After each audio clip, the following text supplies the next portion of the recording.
கோலாலம்பூரில் உள்ள செப்புத்தை பகுதியில் பொது இடங்களை சட்டவிரோதமாக ஆக்கிரமித்து கட்டப்பட்ட கட்டிடங்களை கோலாலம்பூர் நகராண்மை கழகமான DBKயில் இடித்துள்ளது. சம்பந்தப்பட்ட பகுதியில் உள்ள 4 குடியிருப்பு கட்டடங்கள் பொது இடங்களை ஆக்கிரமித்து தங்கள் வீடுகளையும் கடைகளையும் கட்டியிருப்பதாகவும், பொது கால்வாய்களை மூடி கட்டிடங்களை எழுப்பி உள்ளதாகவும் சோதனையில் தெரிய வந்துள்ளது. இந்நிலையில் கோலாலம்பூர் நகராண்மை கழகம் 30 நாட்கள் அவகாசம் வழங்கியும் சம்பந்தப்பட்ட உரிமையாளர்கள் எந்த ஒரு நடவடிக்கையும் மேற்கொள்ளாததால் கட்டிடங்கள் இடிக்கப்பட்டதாக DBKயில் தெரிவித்துள்ளது. சம்பந்தப்பட்ட பகுதியில் மேலும் 7 குடியிருப்பு கட்டிடங்கள் சட்டவிரோதமாக பொது இடங்களை ஆக்கிரமித்து கட்டடங்களை எழுப்பி உள்ளதால் அடுத்த 30 நாட்களுக்குள் கட்டிடங்களை அப்புறப்படுத்தும்படி கோலாலம்பூர் நகராண்மை கழகம் அறிவுறுத்தியுள்ளது.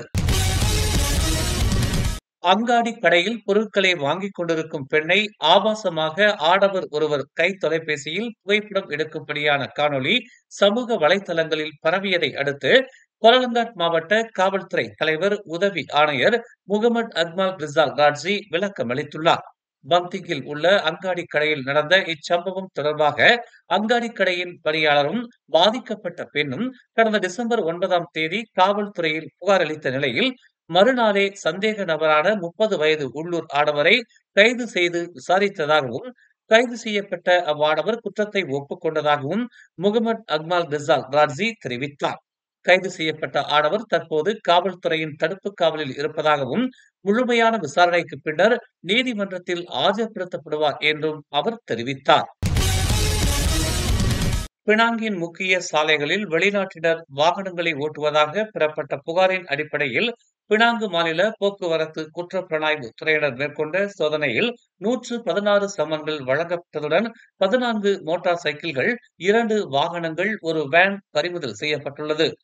Pakistan, Rohingya, Bangladesh, Myanmar, Indonesia ஆகிய நாடுகளைச் சேர்ந்தவர்கள் மோட்டார் சைக்கிள்களை பயன்படுத்துவதும், தனியார் டாக்ஸி மோட்டார் சைக்கிள்களில் பொருட்களை விற்பனை செய்வதும் என பல்வேறு குற்றங்களுக்காக தடுத்து வைக்கப்பட்டிருப்பதாகவும், அவர்களிடம் பணியாளர் உரிமம் இருந்தாலும் வாகன உரிமம் இல்லை என்பதால் அவர்களின் மீது நடவடிக்கை எடுக்கப்படுவதாகவும் பினாங்கு மாநில போக்குவரத்து குற்றப்புலனாய்வு ஆணையம் தெரிவித்துள்ளது.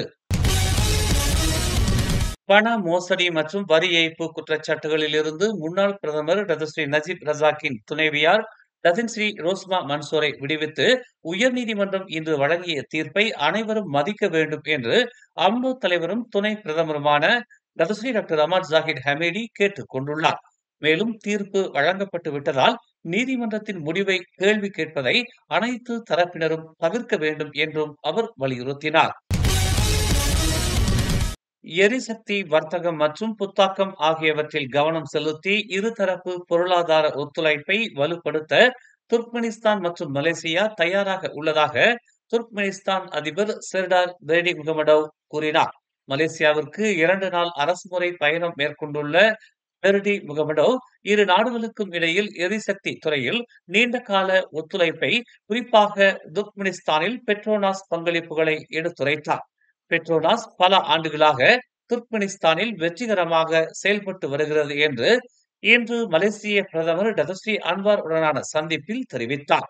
இரு நாடுகளுக்கும் இடையேயான பரஸ்பர நன்மை பயக்கும் இருதரப்பு ஒத்துழைப்பின் எடுத்துக்காட்டாக இது விளங்குகிறது என்று அவர் குறிப்பிட்டார். இச்சந்திப்பில் அன்வார் மற்றும் பெர்டி முகமடோவ் வர்த்தகம் மற்றும் சுற்றுலாத்துறையில் 3 புரிந்துணர்வு ஒப்பந்தங்களில் கையெழுத்திட்டனர். மேலும் மலேசியா மற்றும் துர்க்மெனிஸ்தான் இடையேயான விசா ரத்து, விமான சேவை ஒப்பந்தங்கள், தூதரக அதிகாரிகளுக்கான பயிற்சி மற்றும் அறிவியல் பரிமாற்றம் தொடர்பான குறிப்புகளை இரு நாட்டு தலைவர்களும் பார்வையிட்டனர். பல்வேறு துறைகளில் ஆழமான ஒத்துழைப்பிற்கு வழிவகுக்கும் பல முக்கிய ஒப்பந்தங்கள் கையெழுத்திடுவதற்கு இந்த பயணம் வழிவகுத்துள்ளதாக பெர்டி முகமடோவ் தெரிவித்துள்ளார். மலேசியா ஏர்லைன்ஸ் உலகளவில் புதிய வழித்தடங்களை ஆராயும் என்று அரசாங்கம் அதிக நம்பிக்கை கொண்டுள்ளதாக போக்குவரத்து அமைச்சர் அந்தோனி லோக் தெரிவித்துள்ளார். தேசிய விமான நிறுவனமான மலேசியா ஏர்லைன்ஸ் ஒரு நாள் உலகெங்கிலும் உள்ள அனைத்து முக்கிய விமான நிலையங்களுக்கும் பறக்கும் என்று தாம் நம்புவதாக அவர் கூறினார். எதிர்காலத்தில் ஐரோப்பாவிற்கு விமானங்களை மீண்டும் தொடங்க முடியும் என்றும், இது அடுத்த ஆண்டுக்கான திட்டத்தின் ஒரு பகுதியாக இருக்கும் என்று தாம் நம்புவதாகவும் அவர் தெரிவித்தார்.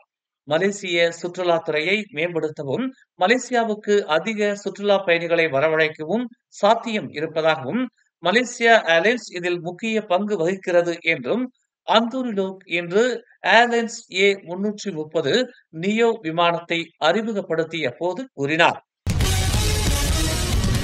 சுமார் 650 மில்லியன் பண மோசடி தொடர்பாக ஒரு மலேசிய ஆடவர் மற்றும் அவரது தாய்லாந்து மனைவியை தாய்லாந்து போலீசார் கைது செய்தனர். இருவரும் பெரிய அளவிலான பண மோசடி திட்டத்தில் முக்கிய சந்தேக நபர்களாக கருதப்படுவதாக தாய்லாந்து மத்திய புலனாய்வு பிரிவு தெரிவித்துள்ளது. குற்றவியல் நீதிமன்றத்தால் பிறப்பிக்கப்பட்ட வாரண்டின் கீழ் தேடப்பட்டு வந்த 38 வயது மலேசியர் தாய்லாந்திற்குள் நுழையும் போது கடந்த டிசம்பர் 16ஆம் தேதி தாய்லாந்து குடிநுழைவு துறையினரால் கைது செய்யப்பட்டார். அவரது தாய்லாந்து மனைவி நேற்று டிசம்பர் 18ஆம் தேதி வேறொரு இடத்தில் கைது செய்யப்பட்டார். சில போலி மொபைல் அப்ளிகேஷன்கள் மூலம் அவர்களால் பாதிக்கப்பட்டவர்கள் புகார் அளித்ததை தொடர்ந்து அவர்கள் கைது செய்யப்பட்டுள்ளதாக தெரிய வந்துள்ளது. மேலும் செய்திகளை தெரிந்து கொள்ள தமிழ் மலர் நாளிதழை பாருங்கள். எங்களோடு இணைந்திருக்க மலர் டிவியை பதிவு செய்து கொள்ளுங்கள்.